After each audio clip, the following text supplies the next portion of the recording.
चलिए, तो आज हम लोग पढ़ेंगे formation of river Ganga. Ganga नदी किन किन नदियों से मिलकर बनती है।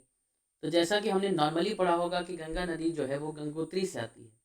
बट यूपीएससी के पर्सपेक्टिव से अगर हम देखेंगे तो यूपीएससी के पर्सपेक्टिव से हमें थोड़ी अतिरिक्त नॉलेज चाहिए कि एक्चुअली गंगा का फॉर्मेशन किस प्रकार से होता है, कौन कौन सी नदियों से मिलकर होता है। तो लेट्स स्टार्ट, शुरू करते हैं।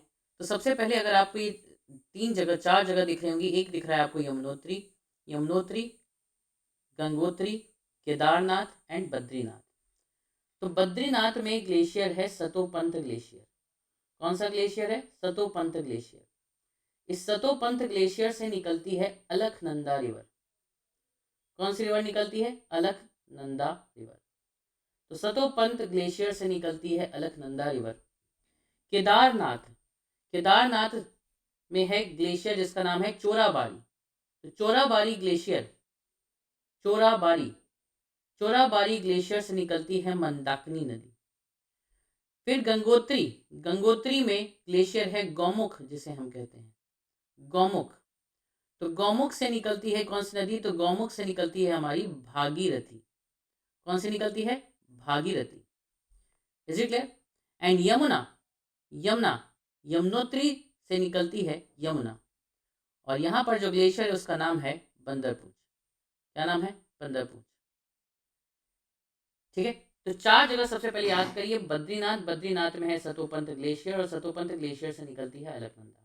क्योंकि ये सारी नदियां ग्लेशियर से निकलती हैं, हिम पर्वत से ही निकलती हैं, इसीलिए इनमें पानी हमेशा रहता है और इनको पेरिनियल रिवर कहते हैं। पेरिनियल रिवर यानी स्थायी नदी है, हमेशा इसमें जल रहेगा। आगे जाकर बारिश भी यानी बारिश का जल भी इन पर मिलता है और इस वजह से पानी हमेशा बना रहता है। केदारनाथ में कौन सा ग्लेशियर है? तो चोराबारी ग्लेशियर है और यहाँ से निकलती है मंदाकिनी नदी। फिर गंगोत्री, गंगोत्री में है गौमुख और गौमुख से निकलती है भागीरथी। एंड यमुना बंदरपूछ निकलती है, सॉरी यमुनोत्री से निकलती है यमुना नदी, जो कि बंदरपूछ ग्लेशियर से आती है। Is it clear? इसी को हम एक ब्लैंक मैप पे बनाते हैं, स्टार्ट करते हैं। तो जैसा कि आपको बताया कि सबसे पहले हमें पता होना चाहिए क्या? बद्रीनाथ। तो बद्रीनाथ में कौन सा ग्लेशियर है? बद्रीनाथ में ग्लेशियर है Satopanth glacier. Satopanth glacier, Satopanth glacier से कौन सी नदी निकलती है? तो अलकनंदा निकलती है। कौन सी निकलती है? अलकनंदा नदी। Is it clear? इसके बाद आते हैं केदारनाथ। केदारनाथ में, केदारनाथ में, केदारनाथ में चोराबारी ग्लेशियर से, चोराबारी ग्लेशियर से निकलती है मंदाकिनी रिवर। कौन सी नदी? मंदाकिनी, मंदाकिनी। इसके बाद गंगोत्री, गंगोत्री, गंगोत्री में है गौमुख और गौमुख से निकलती है भागीरथी, भागीरथी। कौन सी नदी? भागीरथी। देन आती है आपका यमुना। यमुनोत्री में, यमुनोत्री में ग्लेशियर है बंदरपूछ, बंदरपूछ और बंदरपूछ से निकलती है कौन सी नदी? Yamuna river, Yamuna river. चलिए, इतनी चीजें क्लियर हैं, इतनी चीजें क्लियर हैं। आगे बढ़ते हैं, आगे बढ़ते हैं। तो Alaknanda river, Alaknanda river, Alaknanda river आगे जैसे ही फ्लो करना स्टार्ट करती है, सबसे पहले, सबसे पहले इसमें एक इसकी ट्रिब्यूटरी आकर मिलती है, जिस ट्रिब्यूटरी का नाम है धौली गंगा। क्या नाम है? धौली गंगा, धौली गंगा।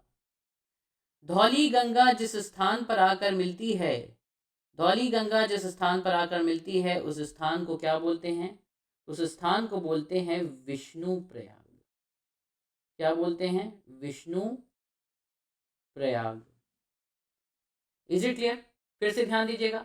अलकनंदा रिवर जैसे ही आगे बढ़ती है, पहली ट्रिब्यूटरी इसमें आकर मिलती है धौली गंगा और धौली गंगा जिस स्थान पर आकर मिलती है उसको बोलते हैं विष्णु प्रयाग।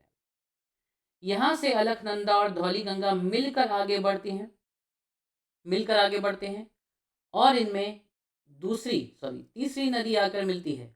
अब यहाँ पे क्या हो गया? अलकनंदा और धौली गंगा ये दोनों आगे बढ़ रही हैं। इसमें आकर मिलती है कौन सी नदी? तो इसमें आकर मिलती है नंदाकिनी नदी। नंदाकिनी नंदाकिनी नदी जिस स्थान पर आकर मिल रही है उस स्थान को क्या कहा जाता है? वो भी एक प्रयाग के नाम से फेमस है। कौन सा प्रयाग? तो नंद प्रयाग कहते हैं इसको। क्या बोलते हैं? Nand Prayag. Is it clear? अब यहां से 3 नदियां बन गई, अलकनंदा, धौलीगंगा एंड नंदाकिनी। ये तीनों नदी आगे बढ़ रही है और इनमें चौथी नदी आकर मिलती है जिस नदी का नाम है पिंडर नदी। कौन सी नदी? पिंडर नदी। और पिंडर नदी जिस स्थान पर आकर मिलती है इसका नाम क्या है? पिंडर नदी। कर्णप्रयाग। तो कर्णप्रयाग सुना होगा आपने, इसका रिलीजियस सिग्निफिकेंस भी रहा है महाभारत की कहानी में। तो कर्णप्रयाग वो स्थान है जहां पर पिंडर नदी आकर मिलती है अलकनंदा से। तो हम क्या कहेंगे कि अलकनंदा की ये सारी क्या है? ट्रिब्यूटरीज हैं। क्या है? सहायक नदियां हैं ना। फिर से एक बार देख लीजिए, अलकनंदा निकलती है सतोपंथ ग्लेशियर से, सतोपंथ ग्लेशियर फ्रॉम बद्रीनाथ। आगे बढ़ती है, सबसे पहले इसमें आके मिलती है धौलीगंगा। धौलीगंगा जिस स्थान पर मिलती है उसे बोलते हैं विष्णुप्रयाग। फिर ये दोनों आगे बढ़ती हैं तो मिलती है इसमें नंदाकिनी। नंदाकिनी जिस स्थान पर मिलती है उसे बोलते हैं नंदप्रयाग। फिर ये तीनों आगे बढ़ती हैं और इसमें आकर मिलती है पिंडर नदी, और पिंडर जिस स्थान पर मिलती है उसे बोलते हैं कर्णप्रयाग। नाउ केदारनाथ के चोराबारी ग्लेशियर से निकलने वाली मंदाकिनी नदी आकर इन चारों नदियों के साथ मिल जाती हैं और जिस स्थान पर ये मिलती हैं उस स्थान को बोला जाता है रुद्रप्रयाग। क्या बोला जाता है? रुद्रप्रयाग। रुद्रप्रयाग। तो देखिए कितने प्रयाग हुए? विष्णु प्रयाग, नंद प्रयाग, कर्ण प्रयाग और रुद्रप्रयाग। अब यदि आपको पता हो तो पंच प्रयाग कहा जाता है, उत्तराखंड में काफी फेमस है। तो 4 प्रयाग तो हो गए, 5वां प्रयाग कहाँ से आएगा? तो 5वां प्रयाग आता है जब गंगोत्री में गौमुख से निकलती है, गंगोत्री में गौमुख से निकलती है भागीरथी नदी, और ये भागीरथी नदी इन सारी नदियों में आकर मिलती हैं जिस स्थान पर, इस स्थान को कहा जाता है क्या? Devprayag. Devprayag. What is this place called as? Devprayag. Devprayag कहते हैं ये। अब सोचिए देवप्रयाग में कितनी नदियां मिल रही हैं। तो सबसे पहले आपकी मिली अलकनंदा, धौलीगंगा, नंदाकिनी, पिंडर, मंदाकिनी एंड भागीरथी। तो ये आ गया आपका देवप्रयाग। Is it clear? अब भागीरथी ही गंगा नदी का अंश है, तो भागीरथी के मिलने के बाद ये सारी नदियां, कौन कौन सी नदी? फिर से देखिए, Bhagirathi number 1, number 2 Mandakini, number 3 Alaknanda, number 4 Dhauliganga, number 5 Nandakini, number 6 Pindar. ये 6 नदियां मिलकर देवप्रयाग से जब आगे बढ़ती हैं तो this river is called as Ganga river. इसको कहा जाता है गंगा नदी। Is it clear? फिर यमुना। यमुना रह गया, तो यमुना नदी आती है और गंगा में आकर प्रयागराज में मिलती है। प्रयागराज की धरती जहाँ कुंभ मेले लगते हैं, तो प्रयागराज में आकर मिलती है ये नदी, और इस प्लेस को संगम भी कहा जाता है क्योंकि यहाँ पर एक तीसरी नदी जो है सरस्वती, मान्यता के अनुसार इसी स्थान पर आकर मिलती है। Is it clear? फिर से एक बार हम लोग देख लेते हैं किस प्रकार से गंगा नदी का फॉर्मेशन होता है। अगर आप ये 2-3 बार इस तरीके से बनाकर प्रैक्टिस कर लेंगे तो आपको गंगा नदी का फॉर्मेशन पूरी तरीके से हो जाएगा क्लियर।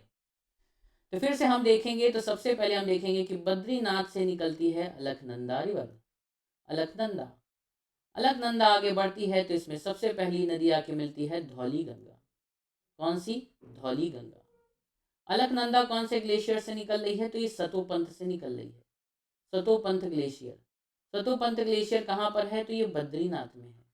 ध्यान देना है आपको, बद्रीनाथ में है। धौलीगंगा जिस स्थान पर मिलती है उसको बोलते हैं विष्णुप्रयाग। फिर ये दोनों नदियां आगे बढ़ती हैं और इसमें आकर मिलती है नंदाकिनी। नंदाकिनी रिवर। नंदाकिनी रिवर जिस स्थान पर आकर मिलती है उसको बोलते हैं नंदप्रयाग। फिर ये नदियां आगे बढ़ती हैं और इसमें आके मिलती है पिंडर नदी। पिंडर। पिंडर जिस स्थान पर आकर मिलती है उसको बोलते हैं कर्णप्रयाग, कर्णप्रयाग। उसके बाद केदारनाथ, केदारनाथ से आने वाली मंदाकिनी रिवर, केदारनाथ से आने वाली मंदाकिनी, कौन सा ग्लेशियर? चोराबारी ग्लेशियर। तो मंदाकिनी नदी आकर मिलती है जिस स्थान पर, उस स्थान को बोलते हैं क्या? उस स्थान को बोलते हैं रुद्रप्रयाग, रुद्रप्रयाग। इसके बाद गंगोत्री से आने वाली, गौमुख से आने वाली भागीरथी नदी, भागीरथी जिसका रिलीजियस सिग्निफिकेंस भी है, भागीरथी नदी। तो भागीरथी नदी आकर मिलती है इन सारी नदियों में, और जिस स्थान पर ये मिलती है उस स्थान को बोलते हैं देवप्रयाग। क्या बोलते हैं? देवप्रयाग। देवप्रयाग से ये नदियां मिलकर आगे बढ़ती हैं and then it is called as Ganga river. तो उत्तराखंड से ये आती है उत्तर प्रदेश, उत्तर प्रदेश से एंटर करती है बिहार, बिहार से वेस्ट बंगाल, और वेस्ट बंगाल से होते हुए गंगा नदी चली जाती है बांग्लादेश। Is it clear? ये है गंगा नदी का फॉर्मेशन। अब गंगा नदी का डिटेल वीडियो, गंगा नदी की ट्रिब्यूटरीज और अतिरिक्त जानकारी हम देखेंगे अगले वीडियो में। तो अच्छे से इसको रिवाइज करिएगा ताकि ये फॉर्मेशन आपको हमेशा हमेशा के लिए आपके मैप में छप जाए, माइंड मैप में। तो मिलते हैं नेक्स्ट लेक्चर में। Till then all the best, thank you, bye bye and take care.